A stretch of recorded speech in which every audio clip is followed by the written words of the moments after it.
Агрессивная внешняя политика Гитлера с начала 1936 года начала волновать всех, даже жителей Германии.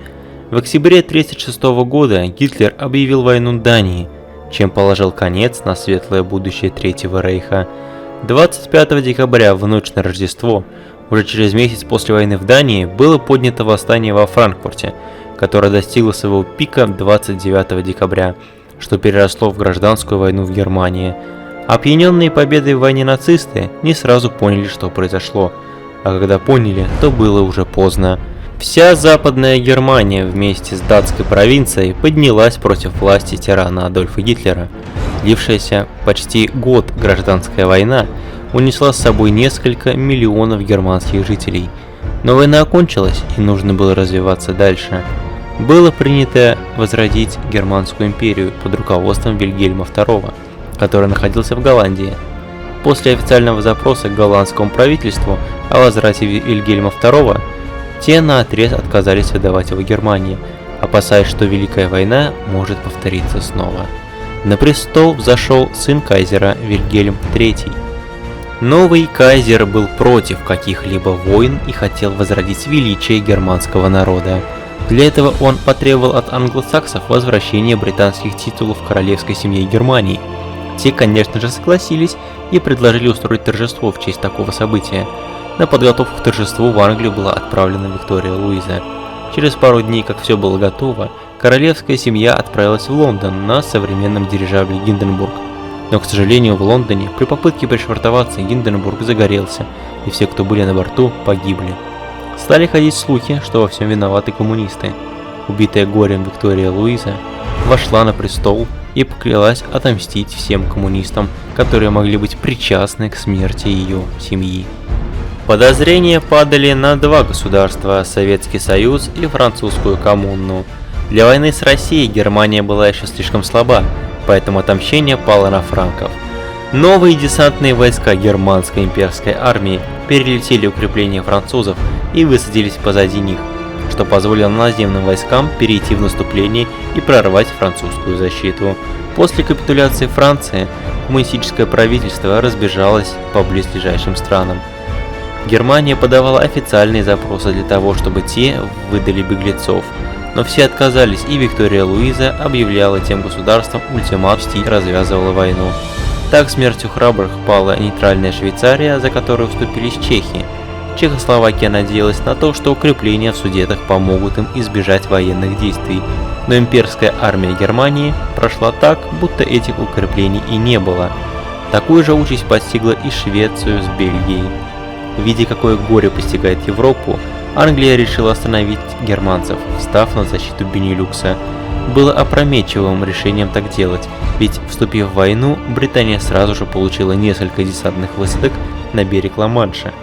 Пока в Германии шло перевооружение на новое современное оружие, Англия отступала из осажденного Лондона в Ливерпуль, и помешать захвату своей родины они никак не могли. За Бенилюкс решила также вступиться и Польша, которая находилась в состоянии войны с Советским Союзом. Ошибочное решение было вступать в войну, не имея даже достаточного количества дивизий, чтобы сдержать натиск Германии. Вместе с Советами германцы победным маршем прошли по Польше, возвращая свои территории. Вместе с Варшавой также пал и Краков. Особо сопротивляться поляки не могли, так как основное количество войск у них находилось на востоке, в Беларуси, под Минском. Поэтому Польша пала легко и непринужденно. Так как Италия находилась с Британией в войне, то часть Шотландии они успели захватить. Кайзерина не хотела делиться с кем-либо своими новыми землями, поэтому был также поставлен ультиматум Бенито Муссолини. Получив отказ, Германия вторглась на территорию Италии под предлогом декоммунизации правительства и всего населения европейского сапожка. Захватив также Ватикан, Кайзерина объявила Германскую империю истинной наследницей Священной Римской империи. Все поняли, что у девочки от власти поехала кукуха, но ответить решился только Иосиф Сталин.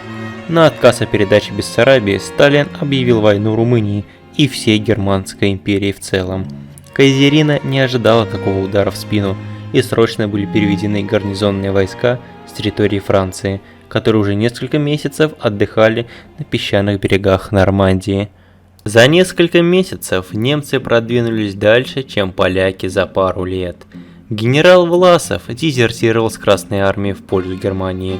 Когда об этом сообщили Кайзерине, та ответила: «Как ты хочешь королеву, когда ты простой кобель». И его расстреляли.